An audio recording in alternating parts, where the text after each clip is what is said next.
കൊല്ലം മരുത്തടി മുത്തേഴത്ത് നിവാസികൾക്ക് ആശങ്കയായി തോട്ടിലെ ബണ്ട്. പാലം നിർമ്മാണത്തിന്റെ ഭാഗമായി നിർമ്മിച്ച ബണ്ട് നീക്കണമെന്നാണ് നാട്ടുകാരുടെ ആവശ്യം. മഴക്കാലത്ത് വെള്ളപ്പൊക്കമുണ്ടാകുമെന്ന ഭീതിയും ഇവർക്കുണ്ട്. മരുത്തടി മുത്തേഴത്ത് പാലത്തിന്റെ ഒരു വശത്ത് മണൽ ചാക്ക്, മറുവശത്ത് മണൽ കൂന. പുതിയ പാലം നിർമ്മിക്കുന്നതിന്റെ ഭാഗമായിട്ടാണ് തോട്ടിൽ തടയിണ കെട്ടിയത്. 2023 ഡിസംബറിൽ തുടങ്ങിയ പാലം നിർമ്മാണം 4 മാസങ്ങൾ കൊണ്ട് പൂർത്തിയാക്കി. എന്നാൽ പാലത്തിന്റെ തൂണുകൾ ബലപ്പെടുത്താനുള്ള പണികൾ വൈകുന്നെന്നാണ് പരാതി. കോർപ്പറേഷൻ പൂർണ്ണമായി 50 ലക്ഷം രൂപയും കെട്ടിവെച്ച് ഇറിഗേഷന് കെട്ടിവെച്ച് അവരുടെ ഒരു എസ്റ്റിമേറ്റും പ്രകാരം പ്രദേശവാസികൾക്ക് ദോഷം വരാത്ത രീതിയിൽ ഈ വർക്കുകൾ സുഗമമായി നടത്തിക്കൊണ്ട് പോകേണ്ടെന്ന ഉത്തരവാദിത്വം ഇറിഗേഷൻ ഡിപ്പാർട്ട്മെന്റിനും കോൺട്രാക്ടർക്കുമാണ്.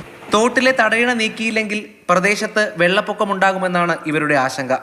വട്ടക്കായൽ നിന്നുള്ള ജലം അഷ്ടമുടി കായലിലേക്ക് എത്തുന്ന ഏക വഴിയിലാണ് ബണ്ട് പ്രതിബന്ധമായി നിൽക്കുന്നത്. വേനൽ മഴ ശക്തമാകാത്തത് ആശ്വാസമായെന്ന് കരുതുന്ന 200-ലധികം കുടുംബങ്ങൾ പ്രദേശത്തുണ്ട്. മണ്ണുമറ്റിൽ ഞങ്ങൾക്ക് വെള്ളം ഇവിടെ മൊത്തവും വെള്ളമാവും. ഞങ്ങൾക്കൊരു പൊടിയും വരാനും കയറാനും ഒന്നും പറ്റത്തില്ല.